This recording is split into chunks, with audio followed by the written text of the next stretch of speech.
I get it.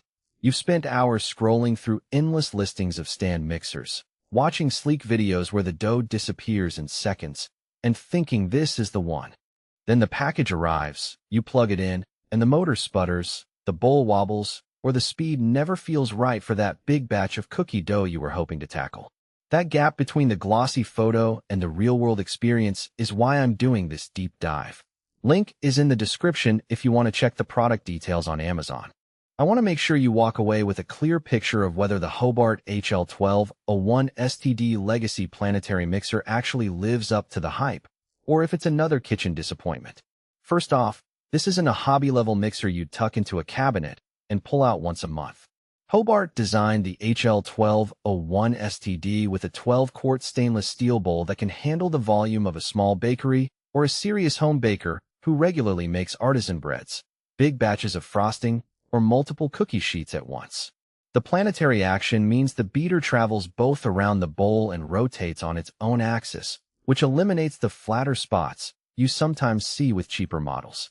In practical terms, that translates to a smoother dough when you're kneading a 2-pound loaf of sourdough, and a more even incorporation of ingredients when you're whipping a mountain of buttercream for a wedding cake. I've seen people complain that their mixers leave pockets of unmixed flour, and that's exactly what this design aims to prevent. Now, who should actually consider pulling the trigger on a Hobart like this? If you're the kind of person who bakes at least a few times a week, routinely works with heavy doughs, or you run a small catering business out of your garage, this machine slots right into your workflow. The power output is robust enough to bring a dense whole-grain dough from a shaggy mess to a smooth, elastic ball without you having to finish the job by hand. The large bowl means you can double recipe without needing to run multiple cycles, which saves both time and energy. For someone who has outgrown a 5-quart kitchen mixer, the step up to 12 quarts feels natural, especially if you've already invested in a set of Hobart attachments or plan to buy the spiral dough hook, flat beater, and whisk that all share the same mounting system. On the flip side, if you bake once a month, mostly whisking eggs or folding a light batter, you'll likely never tap into the full capacity of this beast. The footprint is comparable to a small piece of commercial equipment. It needs a dedicated spot on the counter and a sturdy floor that can handle its weight. It's not a lightweight portable unit you can store in a pantry and pull out for a quick weekend project. Also, the noise level is noticeable. The motor hums louder than a typical countertop mixer, which can be a deal breaker if you have an open-plan living space or thin walls. Finally, the price point sits well above most consumer-grade mixers, so you have to be comfortable that the durability and power justify the investment for your specific needs. Let's talk about the practical strengths that show up once the mixer is actually in use. The bowl's 12-quart capacity isn't just a marketing number. It really does let you tackle large batches without constantly emptying and refilling. I've watched a small bakery crew mix 3 loaves of ciabatta dough in one go, and the mixer maintained a consistent speed without stalling.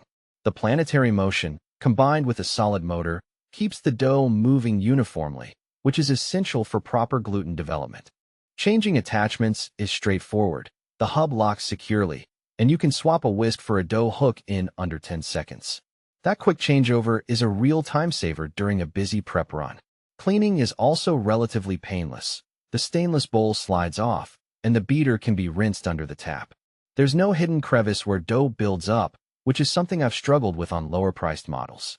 Every piece of equipment has its trade-offs, and the Legacy mixer is no exception. The size means you need ample countertop real estate, and the weight can make moving it a 2-person job.